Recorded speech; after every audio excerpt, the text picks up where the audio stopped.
तो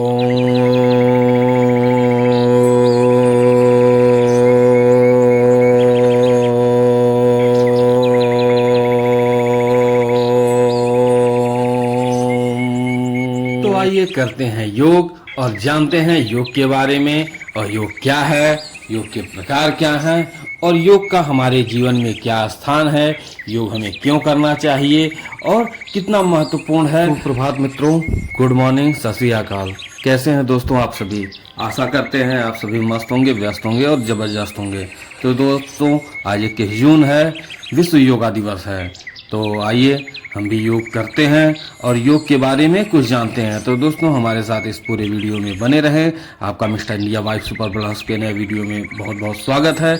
इस वीडियो में लगातार बने रहें, आपको योग के बारे में बहुत कुछ जानकारी मिलेगी और बहुत कुछ सीखने को मिलेगा। योग हमारे जीवन का अत्यंत महत्वपूर्ण अंग है। योग की वजह से हमारा मन, मस्तिष्क, शरीर सब पूर्ण रूप से स्वस्थ रहता है और हमेशा सकारात्मक रहता है।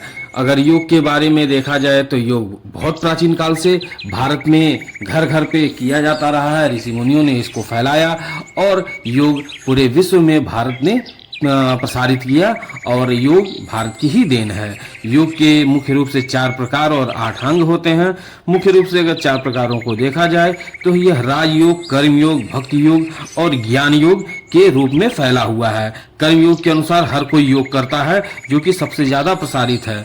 योग के जो 4 प्रकार हैं उनके अनुसार अगर देखा जाए तो पहला राजयोग यानी राशि योग। इसमें ध्यान महत्वपूर्ण है। इसमें 8 अंग हैं। इनमें यम, नियम, आसन, प्राणायाम, प्रत्याहार, धारण, ध्यान और समाधि यह आते हैं। जबकि कर्म योग इसे हर कोई करता है। कर्म योग ही सेवा का मार्ग है। कर्म योग का सिद्धांत है कि जो आज अनुभव करते हैं वह हमारे कार्यों से भूतकाल में बदलता जाता है। जागरूक होने से हम वर्तमान से अच्छा भविष्य बना सकते हैं, स्वार्थ और नकारात्मकता से दूर हो सकते हैं। और भक्ति योग के बारे में देखा जाए तो भक्ति का मार्ग से सभी की स्वीकार्यता और सहिष्णुता पैदा होती है। इसमें भक्ति के मार्ग का वर्णन है।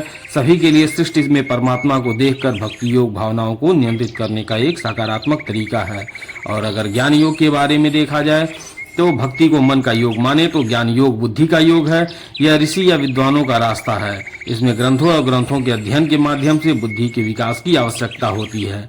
ज्ञान योग को सबसे कठिन माना जाता है और साथ ही सबसे प्रत्यक्ष होता है। सबसे प्राचीन काल में देखा जाए तो योग शब्द का उल्लेख जो है वह ऋग्वेद में मिलता है। इसके बाद अनेक उपनिषदों में इसका उल्लेख आया है। और योग भारत में अति प्राचीन काल से बहुत ही प्रसिद्ध रहा। और यहाँ पे प्राचीन ग्रंथों में देखा जाए तो इसके जो प्रकार हमने बताए उसके अलावा भी जो मुख्य प्रकार हैं ग्रंथों के अनुसार उसमें मंत्र योग, हठ योग, लय योग, राजयोग यह आता है, जो कि अत्यंत महत्वपूर्ण है। मंत्र योग में मंत्रों के द्वारा जो है वो मन, कर्म, वचन को सिद्ध करने का आसन आता है। हठ योग जो है, हठ योग ही बहुत महत्वपूर्ण है। प्राचीन काल के बहुत से ऋषि मुनियों ने इसका प्रयोग किया और हठ योग ऐसा है जो प्रकृति से शरीर को लड़ने की क्षमता देता है। जो हठ योगी हैं वो प्रकृति को चैलेंज करते हैं कि अग्नि उनको जला नहीं सकती, पानी उनको गला नहीं सकती। अनेकों ऐसे उदाहरण मिलते हैं प्राचीन समय में। और उसके बाद जो है लय योग आता है। चित्त का अपने स्वरूप विलीन हो जाना या चित्त की निरुद्ध अवस्था लय योग के अंतर्गत आता है। और राजयोग के बारे में आपने बताया ही गया कि यह सभी राजों का योग है, सभी का योग है। इनमें अनेक प्रकार के तत्व मिलते हैं जो चित्त वृत्तियों का निरोध करते हैं। महर्षि पतंजलि के अनुसार समाहित चित्त वालों के लिए अभ्यास और वैराग्य तथा विचित्र चित्त वालों के लिए क्रिया योग का सहारा लेकर आगे बढ़ने का रास्ता सुझाया गया है। आज के समय में जो आम जनमानस में सबसे ज्यादा प्रसिद्ध है वह पतंजलि द्वारा दिया गया योग है, जो कि अष्टांग योग के नाम से जाना जाता है। अष्टांग योग में 8 अंग हैं, जिनमें यम, नियम, आसन, प्राणायाम, प्रत्याहार, धारणा, ध्यान, समाधि यह मुख्य रूप से आते हैं, जो कि संपूर्ण योग को परिभाषित करते हैं। भागवत गीता में कर्म योग, भक्ति योग और ज्ञान योग के बारे में वर्णन मिलता है। कुल मिला कर कहा जाए तो योग हमें जरूर करना चाहिए। यह हमारे मन, मस्तिष्क और शरीर के लिए बहुत ही आवश्यक होता है। और आज योग दिवस है तो आप सभी प्रण लें कि हम योग जरूर करेंगे।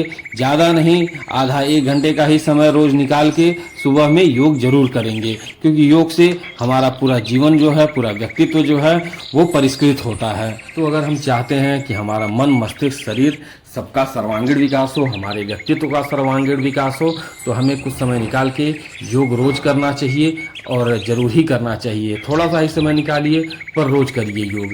इससे जो है हमारे अंदर अनेकों गुणों का विकास होता है, नैतिकता का विकास होता है और व्यक्तित्व का सर्वांगीण विकास तो होता ही होता है।